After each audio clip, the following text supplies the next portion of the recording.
I am being transferred from a small village church to one of the biggest churches in the city. I prayed hard. I preached faithfully. But faithfulness did not make me visible. I will become the voice they trust. In this story, you'll see how one man's hunger for power opened doors he couldn't close. Watch till the end, and please don't forget to like this video, share with your friends and family, and please ensure to subscribe and stay with me to the end. The night was quiet, too quiet. In the small town of Ogwashi, the streets slept early.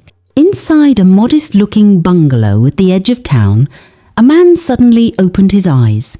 His name was Pastor Daniel Kadde. He did not wake up slowly like normal people. He did not stretch. He did not yawn. His eyes snapped open wide, alert, glowing faintly in the dark. Daniel sat up in bed, breathing slowly, deeply, as if he had been waiting for something. The room smelled cold. He turned his head and glanced at the wall clock. 1:48 a.m.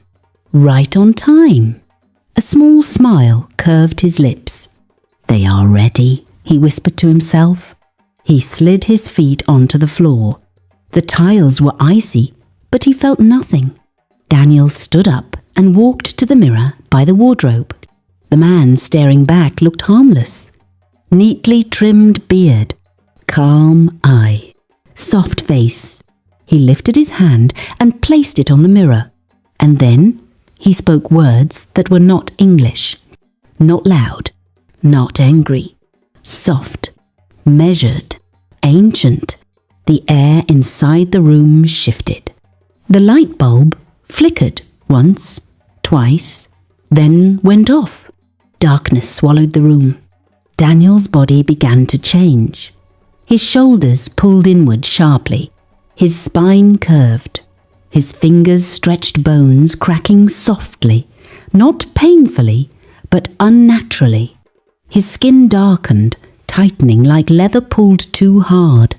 His face sank inward as his mouth widened, teeth sharpening, merging, reshaping.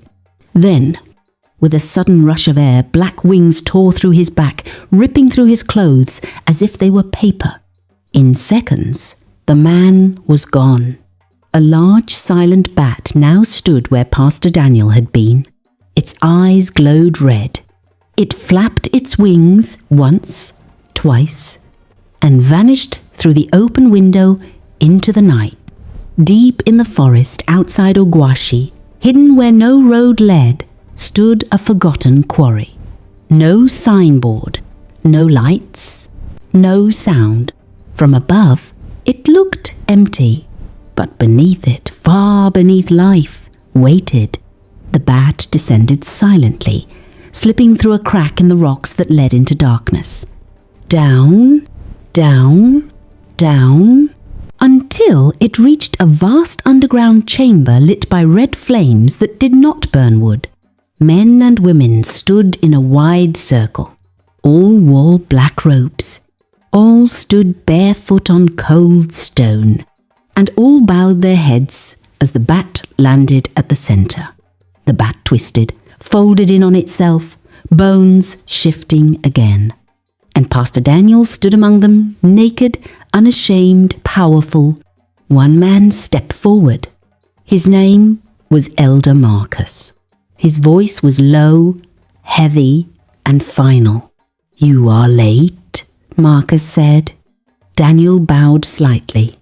"Not late," he replied calmly. "Prepared." A murmur ran through the circle.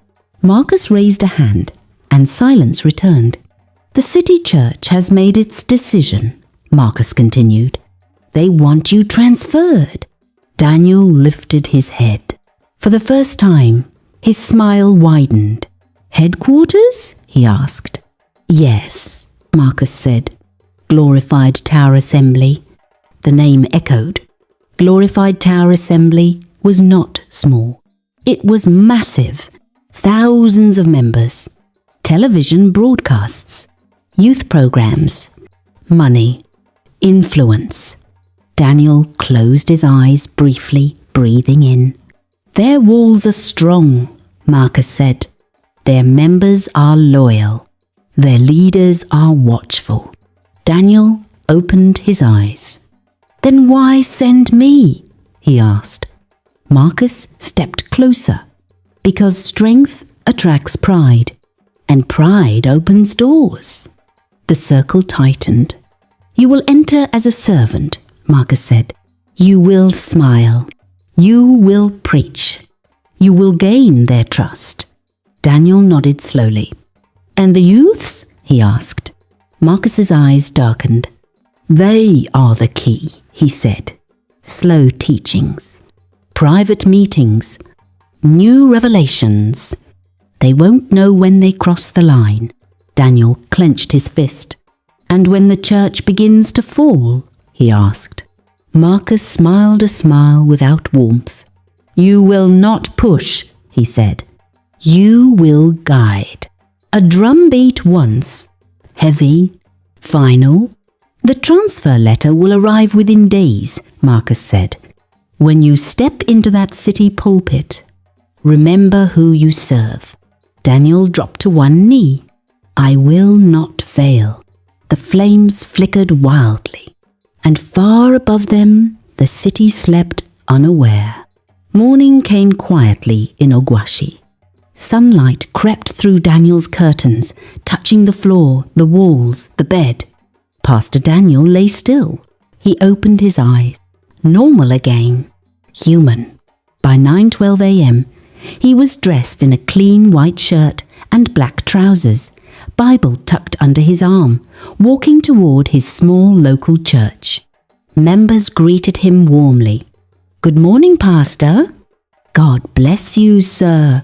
Daniel smiled at each one. He shook hands. He hugged children. He prayed for the sick. Every word he spoke sounded right. Every action felt correct. That afternoon, a car drove into his compound. A polished black car. City plates. Daniel watched from the window. Two men stepped out, both in suits. Official. Serious. They knocked. Daniel opened the door with a gentle smile. Pastor Daniel Cadday? One asked. Yes, Daniel replied. The man handed him a brown envelope. Transfer letter, he said, from headquarters. Daniel accepted it with both hands. His fingers trembled just slightly. Inside the envelope, the seal of Glorified Tower Assembly gleamed. Daniel closed the door slowly. He leaned against it and laughed. Not loud, not wild. Soft, satisfied. They opened the gate themselves, he whispered. Outside, church bells rang somewhere in town. In the city, elders prepared an announcement. In Glorified Tower Assembly, members prayed for their incoming pastor. And beneath the earth, red flames danced, because the plan had begun. For 7 days, Pastor Daniel Cadday remained in Ogwashi. 7 ordinary days on the surface. 7 carefully measured days beneath. By day, Daniel behaved like a man preparing to leave with grace. By night, he prepared like something else entirely. On Sunday morning, he stood before his small congregation. The church was old, paint peeling, plastic chairs arranged carefully. People who loved him filled the hall. I have an announcement, Daniel said gently, holding the microphone. Murmurs spread. Some smiled. Some stiffened. I have been transferred, he continued, lowering his voice respectfully, to serve at headquarters in the city. A gasp escaped somewhere. Headquarters. To them, that word meant favor, promotion, God's reward. Tears formed in some eyes. They clapped. They stood. They praised God. Daniel bowed his head humbly, but inside him something cold smiled. After service, women packed food for him. Men shook his hand longer than usual. Children clung to his legs. "You deserve this, Pastor. We will miss you." Daniel nodded slowly. "I will never forget you," he said. And he meant it, but not the way they thought. Each evening he packed slowly. One shirt, one book, one document. Nothing rushed. Everything planned. On Wednesday night, at 1:45 a.m., Daniel woke again. The clock glowed red. 1:45. Outside, rain tapped gently on the roof. Daniel rose. This time, there was no mirror, no words, no pain. His shadow stretched across the wall, long, twisted, and folded into wings. The bat slipped into the rain. The underground chamber felt heavier that night. The red flames burned lower. The circle was tighter. Elder Marcus waited. "You will arrive next week," Marcus said, his voice echoing. "You will be watched." Daniel nodded. "They will test you," Marcus continued. "Your words, your humility, your obedience." Daniel smiled faintly. "I know how to bend," he replied. A woman stepped forward, Sister Alara. Her eyes were pale. "Do not rush the fall," she warned. "A tree collapses faster when it thinks it is growing." Daniel listened carefully. "What is my first instruction?" he asked. Marcus raised a finger. "Change nothing," he said. "Smile. Serve. Listen." Daniel frowned slightly. "No correction?" he asked. "Not yet," Marcus replied. "You must become their comfort before you become their confusion." The flames pulsed. "And the youths?" Daniel asked. Elara smiled slowly. "Let them come to you," she said. "Do not chase them. Speak about purpose, identity, power." Daniel absorbed every word. "And the money?" he asked quietly. Marcus leaned closer. "Appear clean," he said. "Let them give freely first." The bat would not hunt before the trap was set. The city rose before Daniel like a giant. Tall buildings, endless traffic. Lights even in daylight. Port Harcourt City never slept. On Sunday morning, the church headquarters announced him. Screens lit up. Drums rolled. The congregation stood. "Please welcome our new transferred pastor," the senior overseer declared. Pastor Daniel Cadday. Thunderous applause.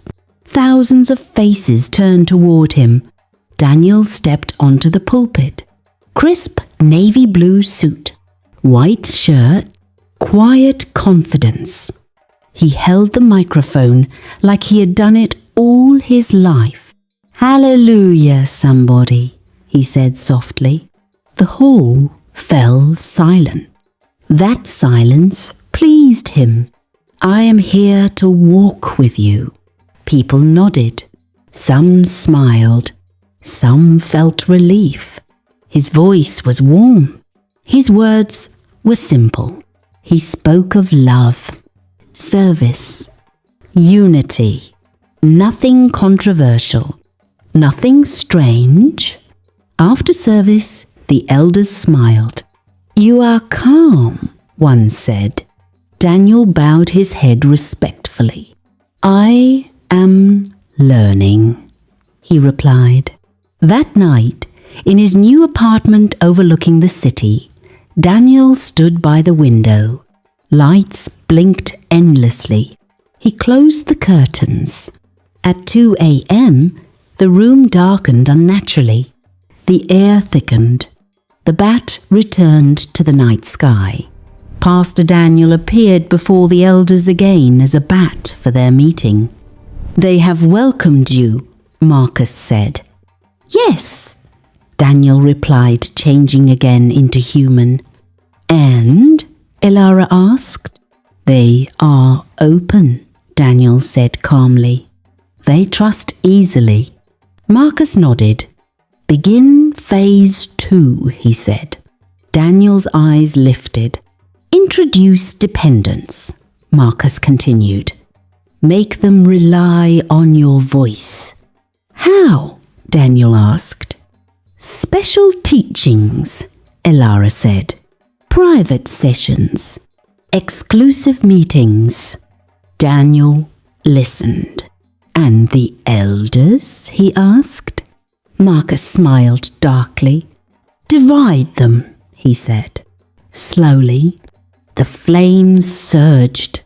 "Report every week," Marcus commanded. "You belong to the city now." Daniel bowed deeply. By the second week, Daniel was everywhere. Morning prayers, youth meetings, leadership lunches. He listened more than he spoke. He learned names. He learned fears. He learned weaknesses. The youths loved him. He understands us. He's not like the others. Parents smiled. Elders relaxed. One evening, Daniel announced something small. "Starting next week," he said gently, "I will hold a special session for young leaders only." Applause followed. No one questioned it. That night, Daniel stood alone in his apartment. The city buzzed outside. He smiled slowly. The bat took flight once more. Underground, Marcus waited. "They are ready?" Daniel reported. Elara nodded. "Good," she said. "Now begin the shaping." "What of the church?" Daniel asked. Marcus's eyes glowed faintly. "Let it shine," he replied, "before it breaks." The flames roared. And somewhere in Port Harcourt City, a megachurch slept peacefully, unaware that its new shepherd was counting down its days. By the 6th month, Glorified Tower Assembly no longer felt the same. No one could explain it clearly. There was no single event, no loud scandal, no public fight, just change. It started quietly, one by one. The wealthy members were the first to feel it. Mr. Jonathan Chukwuma, a respected businessman, came to Pastor Daniel one afternoon. "Pastor," Jonathan said, sitting across from him in the office, "I'm about to sign the biggest contract of my life. I'm traveling to Dubai next week. I just wanted prayers." Daniel leaned forward gently. He listened carefully. Every word, every detail. Travel dates, hotel name, meeting location. "I'm glad you came," Daniel said softly. "Trusting God with your plans is wisdom." He prayed. Jonathan left relieved. 2 days later, the contract collapsed. The partner disappeared. The money vanished. Jonathan returned shaken. "It will pass," Daniel told him calmly. "Remain faithful." A week later, Mrs. Dollar, who owned 3 fashion stores, came crying. "My shop is opening in London," she said. "I'll be travelling for 2 weeks." Daniel nodded slowly. He prayed. That same week, her warehouse caught fire. Insurance refused to pay. It kept happening.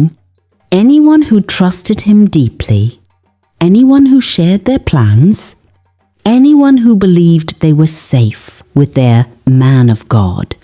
Their lives began to crumble. Trips failed. Businesses collapsed. Health declined. Marriages strained. Yet no one suspected Daniel. Why would they?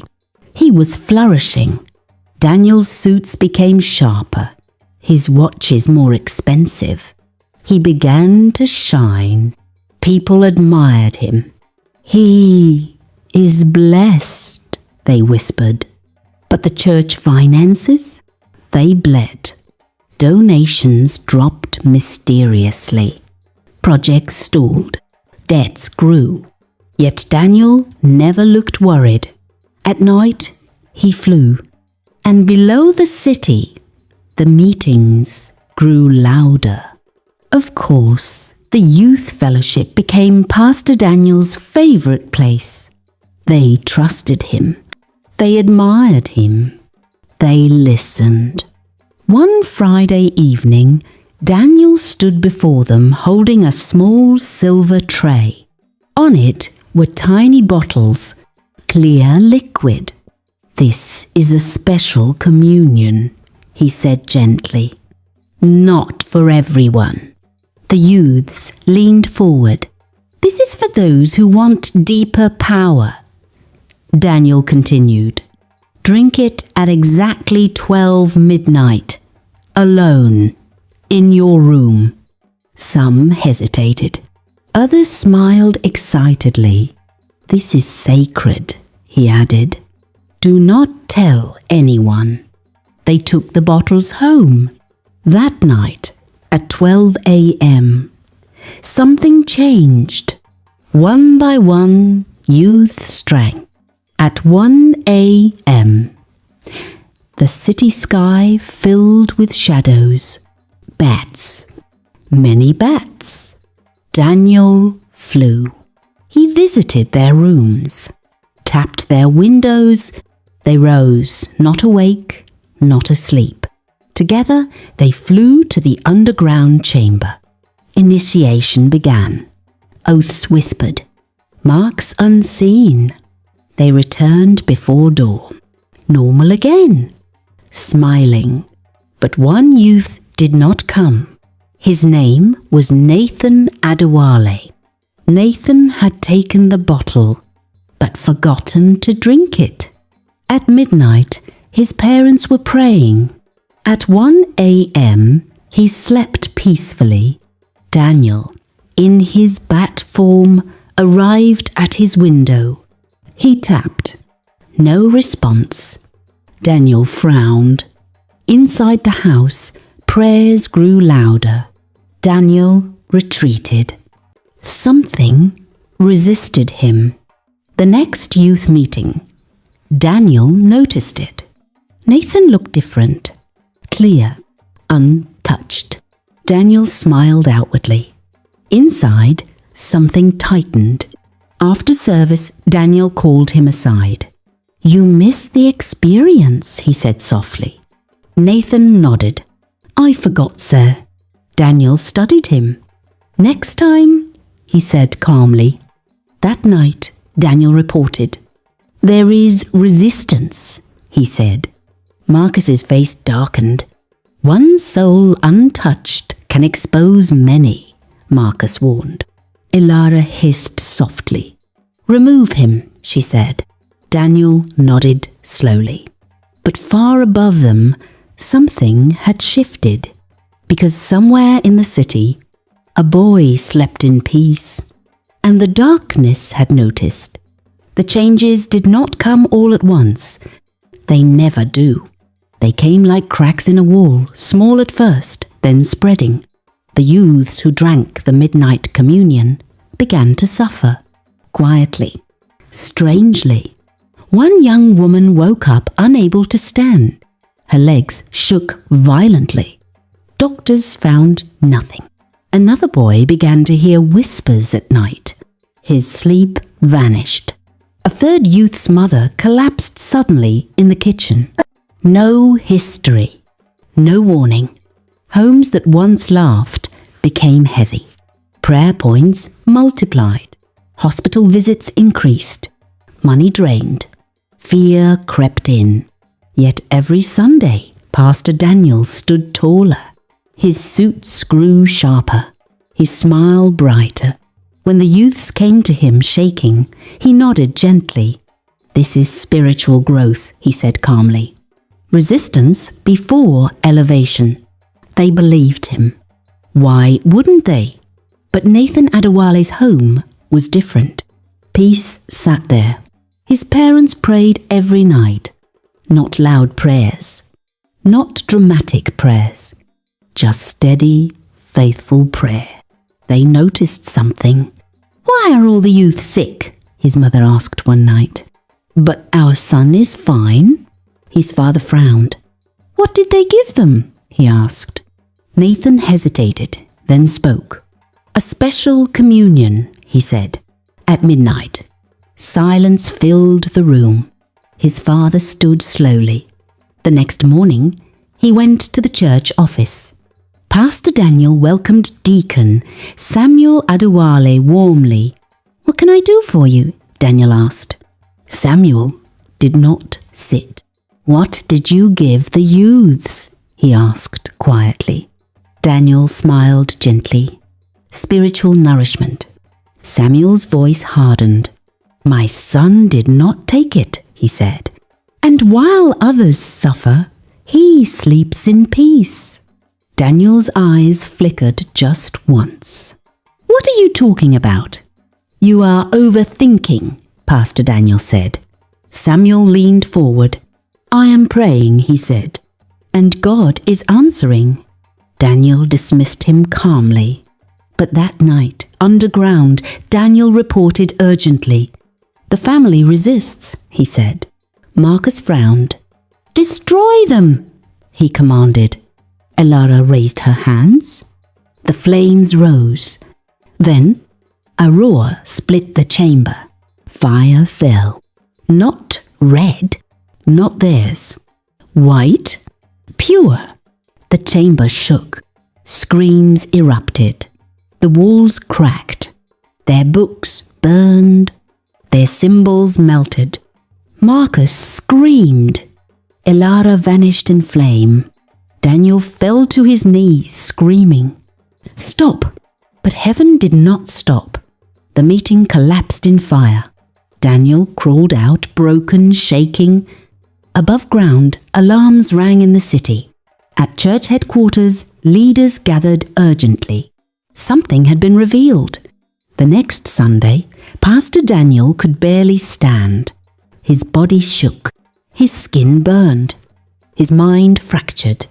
He stumbled onto the pulpit. Sweat poured. Then he screamed. "I did it!" The church froze. "I was sent," he shouted. "I used you. I gave the youths the evil communion. I initiated them. I caused all the demotions, failed contracts, and all the evil that has been happening in the church." People screamed. He fell, convulsing. He was taken away. Deliverance services followed. The youths were prayed for. Chains broke. Nightmares stopped. Homes healed. Daniel's sickness worsened. His mind left him. He spoke to shadows. He screamed at walls. Within days, he died. The church mourned, but learned. Glorified Tower Assembly survived. Wounded, but wiser. Nathan's family stood as witnesses. Prayer had spoken. Darkness had failed. Moral of the story. Not every leader is sent by God. Not every gift is holy. Prayer protects what knowledge cannot. And darkness cannot stand where light lives. Stay discerning. Stay prayerful. And never drink from a cup you do not understand. If this story moved you, share it. If it warned you, remember it. And please don't forget to like, share and subscribe for more interesting African stories. And until next time, stay awake.